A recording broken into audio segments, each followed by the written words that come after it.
Hello students, I hope you are healthy and safe. My name is Sankesh Shah. आज हम बात करने वाले हैं टीसीपी सेगमेंट फॉर्मेट के बारे में। टीसीपी हेडर भी हमको बोल सकते हैं उसको।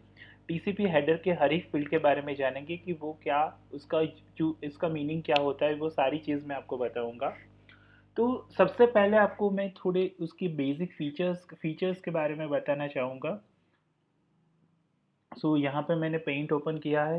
मैं आपको डायरेक्टली उसके हर एक फीचर्स के बारे में वन बाय वन एक्सप्लेन करता जाऊंगा। फर्स्ट जो है, let's take one text box. Okay, first जो है वो है बाइट स्ट्रीमिंग। सेकंड जो है वो है कनेक्शन ओरिएंटेड।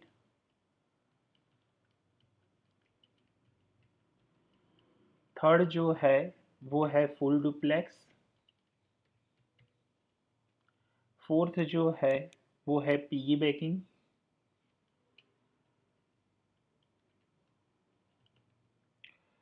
फिफ्थ जो है वो है एरर कंट्रोल।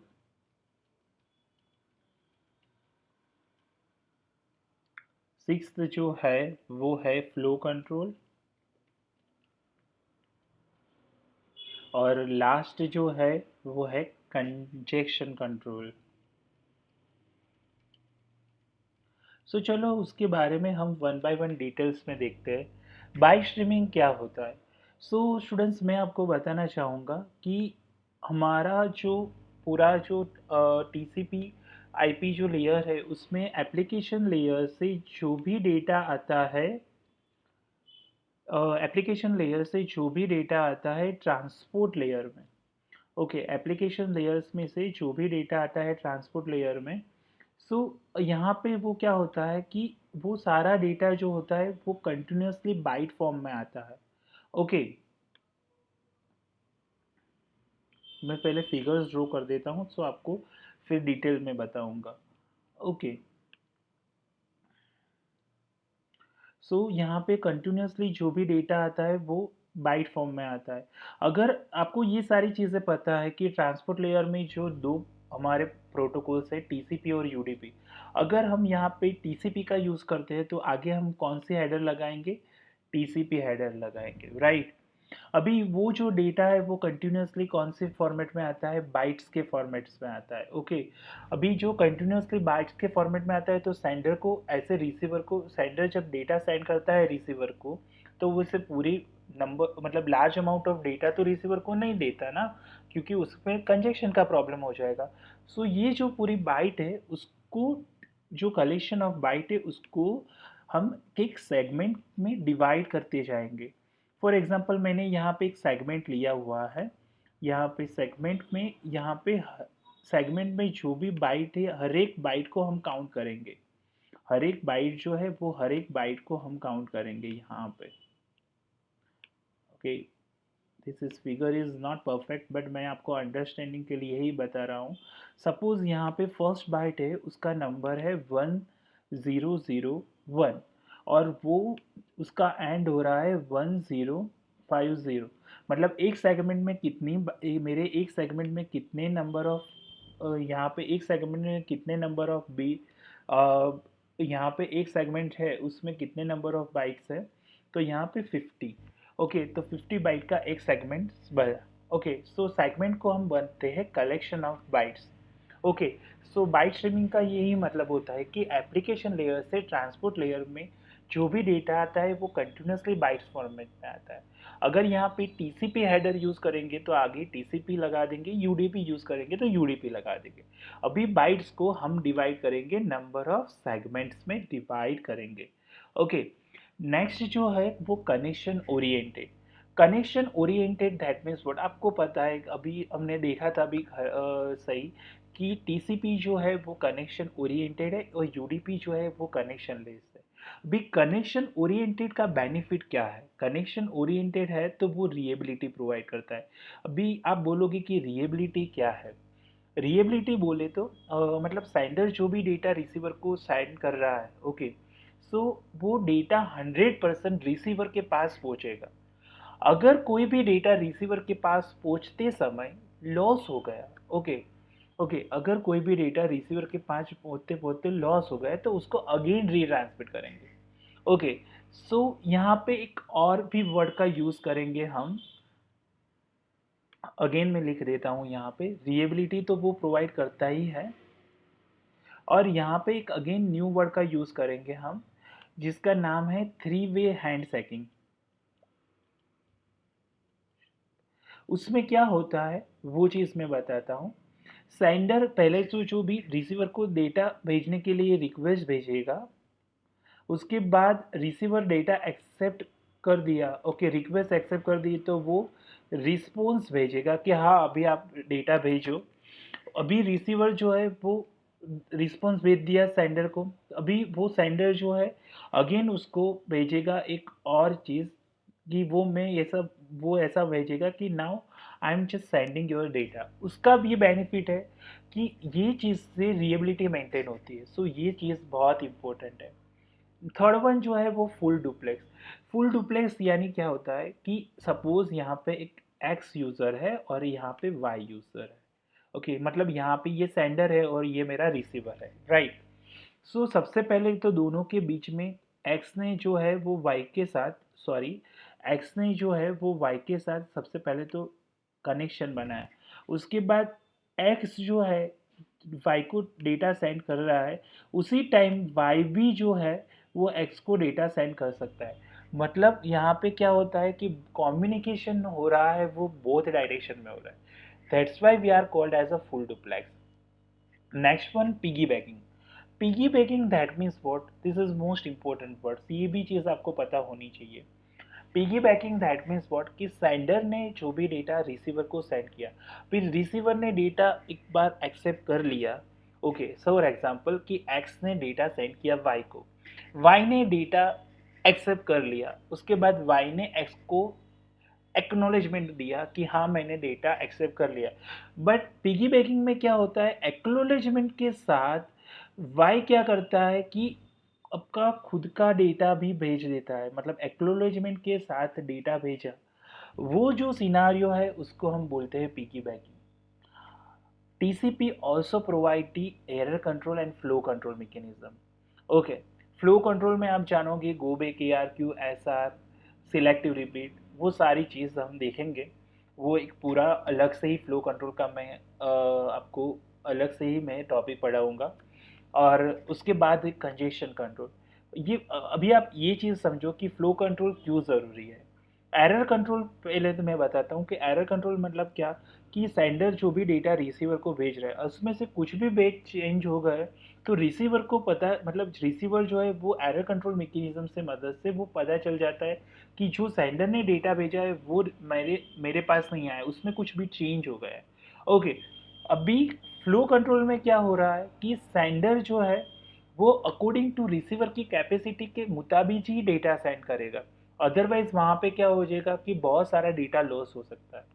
उसके बाद कंजेशन, कंजेशन में क्या होता है, कंजेशन कंट्रोल क्या होता है कि टीसीपी जो है सेंडर से, टीसीपी जो है मतलब वो रिसीवर की कैपेसिटी तो ख्याल रखता है, उसके बाद जो नेटवर्क के थ्रू वो एक्स जो है वो जो नेटवर्क के थ्रू वाई को डेटा सेंड कर रहा है, वो नेटवर्क की भी कितनी कैपेसिटी है वो भी ध्यान रखता है, जिसके कारण कंजेशन ना हो। हम देखेंगे कि कंजेशन कंट्रोल की अलग अलग टेक्निक्स भी देखेंगे, वो सारी चीज़ डिटेल में देखेंगे, बट यहाँ पे आपको बेसिक इंट्रोडक्शन में दे रहा हूँ कि ये सारी चीज़ें आपको पता होनी चाहिए। सो स्टूडेंट्स, यहाँ तक मैंने बताया कि ये सारे बेसिक फीचर्स है, byte streaming, connection oriented, full duplex, piggy backing, error control, flow control and congestion control. Now अभी हम टीसीपी हेडर की बात करें तो टीसीपी हेडर की साइज 20 मिनिमम होनी चाहिए और मैक्सिमम 60 बाइट होनी चाहिए। अभी फर्स्ट जो दो फील्ड लेते हैं, सोर्स पोर्ट और डेस्टिनेशन पोर्ट। सोर्स पोर्ट और डेस्टिनेशन पोर्ट की साइज है 16 बिट्स ओके। अभी सोर्स पोर्ट और डेस्टिनेशन पोर्ट क्या है वो चीज़ मैं आपको समझाता हूँ। सोर्स पोर्ट और डेस्टिनेशन पोर्ट मतलब मैंने यूडीपी में भी आपको समझाया था कि टीसीपी जो है वो टीसीपी और UDP end to end delivery कर रहा है।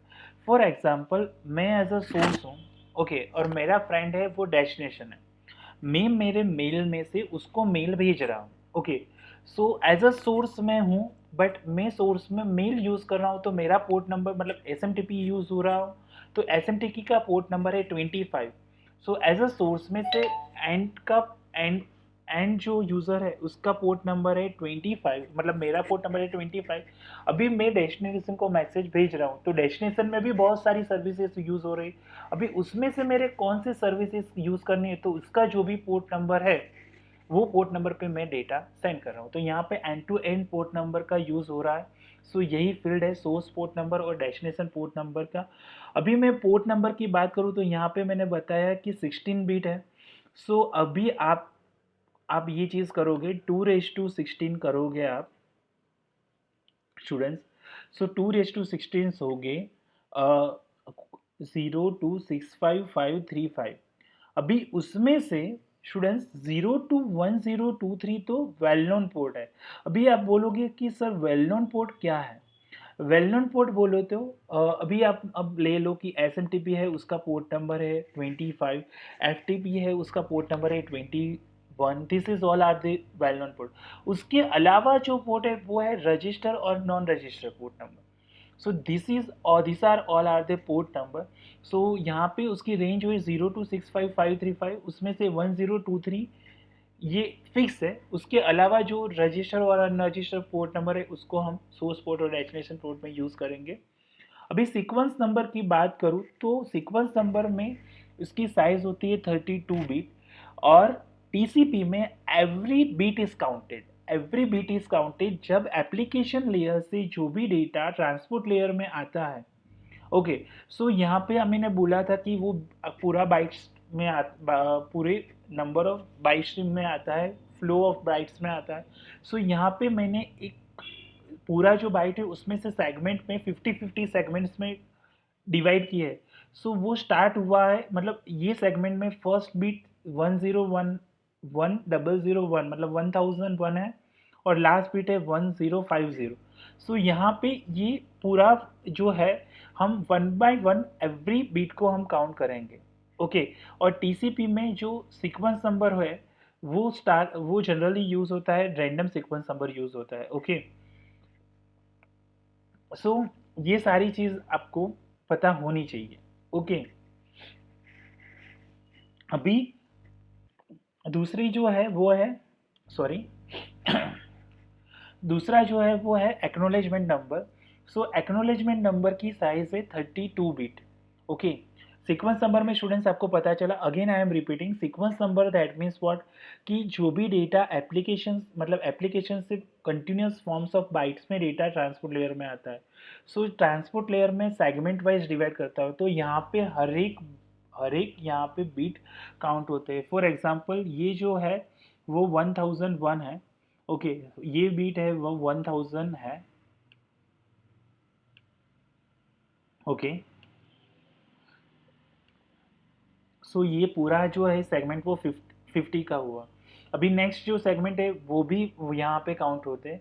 यहाँ पे मैंने 1000 अप्रोक्सीमेटली लिया है, बट टीसीपी में जनरली सीक्वेंस नंबर वो रैंडम सीक्वेंस नंबर ही यूज़ होता है। उसके बाद हम डिसाइड करेंगे कि आफ्टर जो है यहाँ पे फॉर एग्जांपल रैंडम में 1000 ले लिया, तो यहाँ से मैं नेक्स्ट जो होगा वो रैंडम नहीं लूँगा, उसमें 1001 ही आएगा अप्रोक्सीमेटली। हम उसको सेगमेंट में डिवाइड करेंगे। अभी वो सेगमेंट में कैसे डिवाइड करेंगे वो चीज़ मैं बताता हूँ आपको। एक्नोलेजमेंट नंबर यहाँ पे उसकी साइज होती है 32 बिट। अभी ये चीज़ आप देखो कि सेंडर ने डेटा सेंड कर दिया रिसीवर को। ओके, फॉर एग्जांपल ये एक्स ने डेटा सेंड कर दिया वाई को, मतलब ये डेटा पूरा सेंड कर दिया 1001 से लेके 1050 का एक सेगमेंट यहाँ पे एक्स ने वाई को भेजा। अभी वाई जो है, ओके, अभी वाई जो है वो क्या करेगा, एक्स को ये बोलेगा कि मैंने आपका जो भी आपने जो डेटा भेजा है 1000 से लेके 1050 तक वो रिसीव कर लिया। अभी मैं वो एक्नोलेजमेंट में क्या देगा कि अभी जो नेक्स्ट डेटा है वो 1051 से आप भेजो। Okay, so this are all as a acknowledgement number. ये चीज़ पता चला आपको। सेंडर ने रिसीवर को डेटा भेजा, मतलब ये डेटा भेजा 1000 से लेके 1050 तक। रिसीवर ने रिसीव भी कर लिया। अभी रिसीवर बोलेगा सेंडर को कि मैंने 1000 से लेके 1050 तक तो डेटा सेंड कर दिया है, अभी आप नेक्स्ट जो है वो 1051 से डेटा सेंड करो, राइट। सो ये चीज़ है, वो एक्नॉलेजमेंट नंबर है। अभी हेडर लेंथ, हेडर लेंथ में क्या है, हेडर लेंथ में मैं एक 4 बीट लेता हूँ 1000। अभी आप स्टूडेंट्स मेरे को ये चीज़ बताओ कि उसको आप कन्वर्ट करो नंबर में। ओके मतलब ये बाइनरी टू वर्ड्स में कन्वर्ट करो, तो यहाँ पे उसका होगा 8। सो 8 is not valid for the TCP header. मैंने पहले भी बताया था कि यहाँ पे मैक्सिमम है 60 बाइट और मिनिमम है 20 बाइट। ओके, सो उसकी हेडर, टीसीपी हेडर यहाँ पे 8 तो हो ही नहीं सकती। सो उस केस में हम यूज़ करेंगे स्केल 4 का, उस केस में हम यूज़ करेंगे स्केल ऑफ 4 का। उसमें क्या होता है कि आपका जो भी, यहाँ पर हम क्या करेंगे, 8 को मल्टीप्लाई करेंगे 4 से, दैट मीन्स यहाँ पे क्या आ गया 32 बाइट्स आई। तो ये जो है वो है वैलिड है टीसीपी हेडर के लिए। यहाँ पे ये जो 4 बाइट है वो मैक्सिमम हो सकती है 1111। भी 1111 का बाइनरी टू डेसिमल में कन्वर्ट करो तो 15 फोर्जा करोगे तो मैक्सिमम यहाँ पे 60 बाइट तक हम ले सकते हैं, राइट। ये चीज़ आपको पता चला। स्टूडेंट्स आपको एग्जाम में ये भी पूछ सकते हैं एमसीक्यू में कि फॉर एग्जांपल मैं 4 बिट ऐसा ले रहा हूँ कि 0, सपोज मैं यहाँ पे 4 बिट ले रहा हूँ 0100100। सो यहाँ पे उसका यहाँ पे ये 4 बाइट है, उसका आप डेसिमल में कन्वर्ट करोगे तो क्या आएगा 4। सो 4 मल्टीप्लिकेशन 4 करोगे आप स्टूडेंट्स, सो यहाँ पे आएगा 16। So it is the valid 16 bytes, it is the valid for the TCP header, so this is not valid for the TCP header because यहाँ पे मैक्सिमम होती है 20 bytes, राइट। सो ये चीज़ ध्यान रखना। सो TCP हेडर में 4 बिट कहाँ से स्टार्ट होता है, मिनिमम 0101 मतलब 5 से स्टार्ट होता है। 5 मल्टीप्लिकेशन 4 करोगे तो वो 20 आएगा, 20 बाइट्स आएगा। और मिनिमम यहाँ से स्टार्ट होता है और मैक्सिमम 111 तक 11 4 टाइम 11 तक होगा। सो ये चीज़ आपको ध्यान रखनी है स्टूडेंट्स। यहाँ पे 6 बीट है वो फ्यूचर पर्पस के लिए यूज़ होते हैं। और ये जो है स्टूडेंट, ये है फ्लैग है। हर एक फ्लैग का अपना मीनिंग होता है। फ्लैग दैट मीन्स व्हाट, कि नोटिफिकेशन। ओके, ये नोटिफाई करते हैं कि इसका पर्टिकुलरली क्या मीनिंग है, वो चीज़ नोटिफाई करने के लिए फ्लैग का यूज़ करते हैं।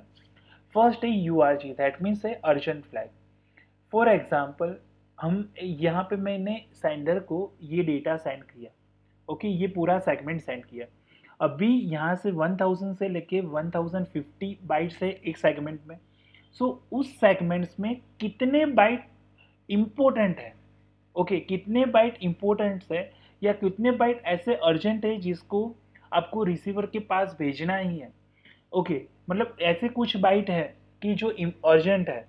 सो वो कुछ बाइट अर्जेंट है। अभी कितने बाइट अर्जेंट है वो चीज़ नहीं जाननी, बट कुछ बाइट ये सेगमेंट में कुछ बाइट अर्जेंट है, तो ये चीज़ दिखाने के लिए URG इज इक्वल टू 1 होगा। सो रिसीवर समझ जाएगा कि जो सेंडर के पास से जो भी सेगमेंट आया है मेरे पास, मतलब रिसीवर के पास, URG इज इक्वल टू 1 है, तो उसमें से कुछ बाइट अर्जेंट है। ओके, AC की इज इक्वल टू 1। अगर AC की दैट मीन्स व्हाट, एक्नोलेजमेंट। अभी AC की इज इक्वल टू 1 होगा तो सेंडर समझ जाएगा कि रिसीवर ने एक्नोलेजमेंट भेजा है। ओके, तो उसी लिए यहाँ पे AC के इज इक्वल टू 1 दिया हुआ है। अभी एक्नोलेजमेंट दिया है तो एक्नोलेजमेंट ये तो खाली नोटिफिकेशन ही है। सो एक्नोलेजमेंट दिया है तो एक्नोलेजमेंट नंबर भी होगा। सो एक्नोलेजमेंट नंबर में यहाँ पे आपको देखो कि यहाँ पे मैंने एक एग्जांपल दिया था कि सेंडर ने ये सेगमेंट सेंड किया 1000 से लेके 1050। अभी उसने रिसीव कर लिया, उसके बाद उसने एक्नोलेजमेंट दिया, तो एक्नोलेजमेंट नंबर क्या होगा 1051। सो यहाँ पे acknowledgement is equal to 1, but acknowledgement number ये जो है वो इस फील्ड से मालूम पड़ेगा कि 1051 मतलब 1000 से लेके 1050 तक डेटा सेंड कर दिया है। अभी नेक्स्ट जो है वो आप 1051 से भेजो। Okay, so ACK that is the flag, that is the notification, but उसमें कौन सा नंबर होगा वो एक्नोलेजमेंट नंबर से ही पता चलेगा। क्लियर इतनी चीज। PSH that means what, push flag. अभी आप देखो कि फॉर एग्जांपल हम व्हाट्सएप की मतलब फॉर एग्जांपल कैसा होता है, नॉर्मली चीज़ में बात करें हम ऑटो रिक्शा की बात करते हैं कि कुछ मतलब जब हम ऑटो रिक्शा में क्या होता है कि 5 पैसेंजर जब तक नहीं आते हैं तब तक वो ऑटो रिक्शा वाला क्या करता है, वेट करता है। ओके, कि 5 पैसेंजर भर जाए तो उसके बाद ही मैं ऑटो चालू करूँगा और आपको डेस्टिनेशन तक पहुँचाऊँगा। ओके, मतलब अपने जब मतलब शेयरिंग में जा रहे हो तब। अभी फॉर एग्जांपल हम पर्सनल में जा रहे हैं। ओके, सो हम एक हो गए तो भी वो रिक्शा वाला जो है हमको डेस्टिनेशन तक पहुंचा जाए। तो PSH that means push flag. तो यहाँ पे जो है वो सेंडर जो है वो बफर भराने का वेट नहीं कराएगा। एक बीट आया तो एक बीट को रिसीवर को भेज दो। ओके, सो वो पुश फ्लैग उसका मीनिंग यही होगा। RST that means reset flag, मतलब आपको कनेक्शन रीसेट करना हो तो उसके लिए आपको RST फ्लैग का RST flag is equal to 1 होगा। उसके बाद SYN flag means synchronisation flag. Synchronisation flag जो है वो 1 कब होगा, जब आप फर्स्ट बाइट साइन कर रहे हो रिसीवर तक। जब आप कनेक्शन एस्टेब्लिश कर रहे हो सेंडर टू रिसीवर, तो उस टाइम पे सिंक्रोनाइजेशन फ्लैग SYN फ्लैग जो होगा वो 1 होगा। ऐसे ही fin flag that means what, connection आप जब फिनिश कर रहे हो, लास्ट पैकेट या लास्ट डेटा सेंड कर रहे हो तब फिन फ्लैग जो होगा वो 1 होगा। विंडो साइज, विंडो साइज का यहाँ पे विंडो साइज जो है वो बेसिकली, विंडो साइज जो है वो यहाँ पे बेसिकली 16 बिट की होती है। उसका क्या मीनिंग होता है, सेंडर जो है वो रिसीवर को मतलब अपनी कैपेसिटी, मतलब सेंडर जब भी डेटा सेंड करता है तो वो अपनी विंडो साइड रिसीवर को बताता है कि भाई मेरी इतनी कैपेसिटी है। तो रिसीवर मतलब यहाँ पे आपको, मतलब यहाँ पे मैंने पहले भी ये चीज़ बताया था कि फुल डुप्लेक्स में वर्क कर रहे हैं, तो सेंडर और रिसीवर दोनों एक साथ में डेटा सेंड कर रहे होगा।